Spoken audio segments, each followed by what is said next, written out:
Au pas à tous, bien-aimés frères et sœurs, nous allons repartir un peu sur la spiritualité africaine, hein, pour montrer à cette jeunesse africaine que tout ce que nous faisons dans la vie, nous le payons.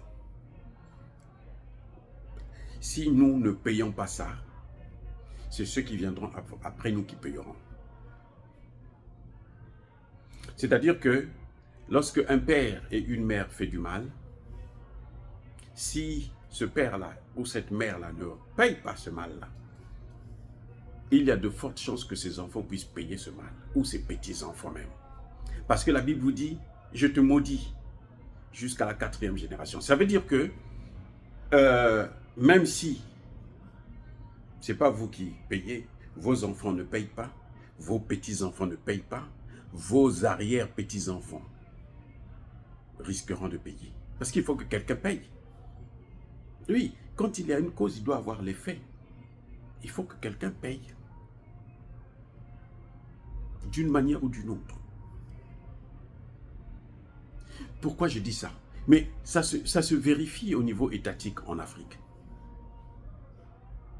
Je vous ai déjà dit à plusieurs reprises que ce qui se passe aujourd'hui au Mali, au Burkina,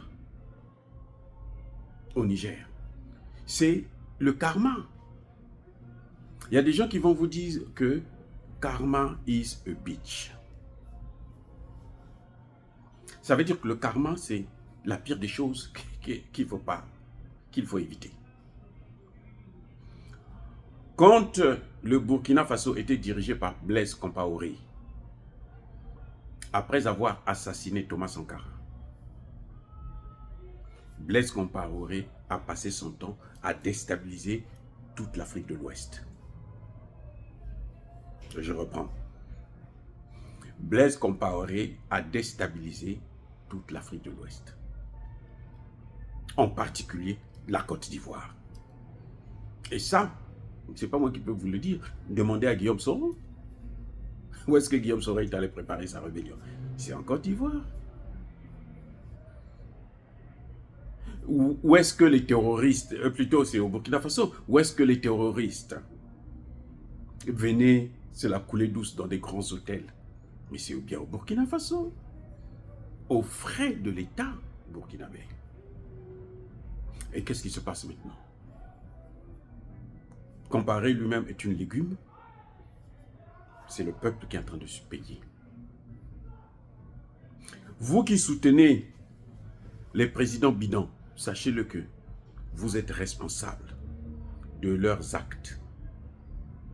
Il y a des jeunes qui soutiennent Alassane Ouattara aujourd'hui, ils disent bon, déstabiliser ici, déstabiliser là, ils sont contents. Mais vous savez quoi?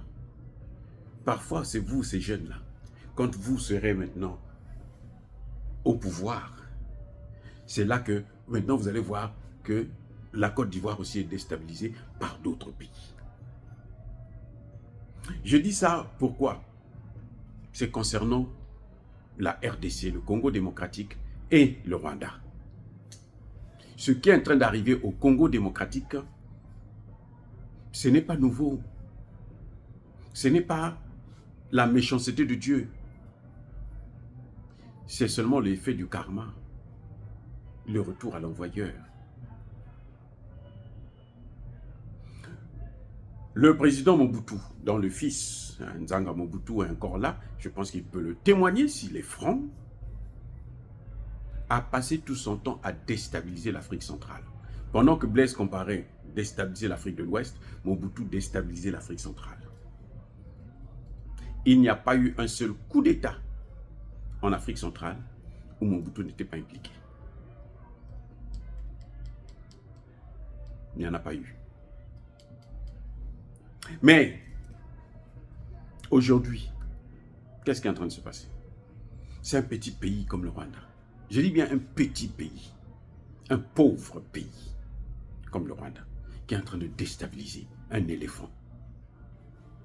Vous voyez, c'est comme une puce là, qui vient, qui est là, vous piquer. La nuit là, vous ne pouvez pas dormir parce qu'elle est en train de vous piquer. C'est une puce. Hein. Vous pouvez l'écraser. Mais Elle est très petite, mais elle vous pique. C'est ce que le Rwanda est en train de faire. Le Rwanda est en train de faire payer à la RDC ce que Mobutu a fait. Et vous allez voir, le temps de Kagame n'est plus pour longtemps. Kagame ne va plus déstabiliser encore la RDC là pour longtemps, parce que Dieu va arrêter ça. Mobutu a passé combien d'années au pouvoir? 32 ans ou je ne sais pas combien. Hein? Je pense. En 32 ans, 40 par là. Donc, forcément, Kagame, il va s'arrêter. Mais Kagame, lui aussi, tôt ou tard, les Rwandais sont partout là, dans le monde là, en train de fêter, ils sont contents parce que hein, ils se la coulent douce là, sur les matières premières de la RDC. Vous allez voir comment ça va se passer. C'est-à-dire que c'est une obligation. Vous comprenez? Vous ne pouvez pas arrêter ça, ce phénomène-là. Vous ne pouvez pas. Ça, c'est la spiritualité africaine. Vous ne pouvez pas. Que Tshisekedi donne des armes à son armée pour bouter ces Rwandais-là hors du territoire, parce que l'armée congolaise peut le faire, puisque les Wazalendo qui ne sont pas armés, qui n'ont rien, qui n'ont même pas de formation, arrivent à les mettre mais alors, en déroute, faire fuir des centaines, hein, des milliers de neutraliser plusieurs généraux et autres. Alors, ce n'est pas l'armée qui ne peut pas faire ça, l'armée congolaise. Mais parce que Tshisekedi est là tout le temps à les freiner, ainsi de suite. Le jour que Tshisekedi va dire que je vais arrêter ça, il va arrêter ça. Et il n'a pas besoin de la France pour arrêter ça. Ce n'est pas la France qui va arrêter ça. Non, arrêtons de penser que c'est aux autres de venir régler nos problèmes. Vous voyez le Mali est en train de régler ça lui-même. Le Congo aussi, il doit régler ça lui-même. C'est le Congo qui doit dire, qui doit frapper les Rwandais là, pour qu'ils puissent arrêter de les emmerder. Tant que le Congo ne fera pas ça, ben le Rwanda va continuer à l'emmerder, même après Kagame. Mais je veux dire que Kagame aujourd'hui, Kagame est le déstabilisateur du Burundi. Hein. Ce n'est pas seulement la RDC, le Burundi là. Kagame déstabilise aussi le Burundi. Il va dire que le Burundi aussi c'était la terre du Rwanda. Vous voyez, c'est tellement impensable de voir quelqu'un, un fou. En fait, c'est quand tu es fou, c'est comme ça. Tu n'as même plus de gêne, tu n'as pas de regrets, tu fais des choses sans réfléchir, sans penser quelles peuvent être les conséquences. Non, c'est pour toi, c'est tout à fait normal.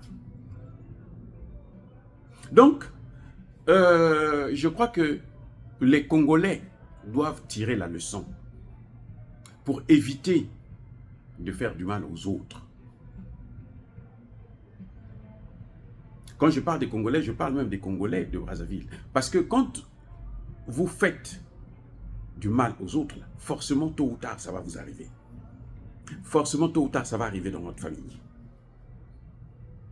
Les puissances qui sont en train de vouloir créer une troisième guerre mondiale, cette fois-ci-là, il n'y aura aucune puissance qui sera épargnée. Parce que c'est la loi du karma. Vous avez passé votre temps à créer des guerres partout, on va amener cette guerre-là chez vous. Voilà. Vous passez votre temps à déstabiliser les autres, on va un jour vous déstabiliser aussi. C'est un principe, mais alors légitime. Emmanuel Macron a passé son temps à humilier les gens. Emmanuel Macron a été humilié au sommet le forum ou quoi là, de l'Assemblée générale de l'ONU. Et oui, il a été humilié. Les gens sortaient de son... il a pris la parole, les gens sont en train de sortir, on les laisse là, on l'abandonne. Alors que d'habitude, ce n'était pas comme ça. Le président français qui parle, mais tous les Africains doivent s'asseoir pour écouter.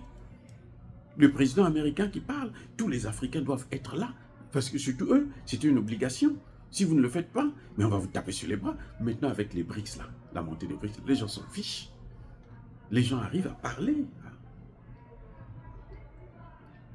Voilà. Bien-aimés frères et sœurs, encore une fois de plus, sachez-le que ce que vous faites aux autres, vous allez vous-même aussi subir, tôt ou tard, ou c'est vos descendants qui vont payer le prix, et le prix sera très cher. Soyez bénis, abondamment bénis par le Dieu de Kémité, par nos ancêtres angélisés. J'ai dit et j'assume.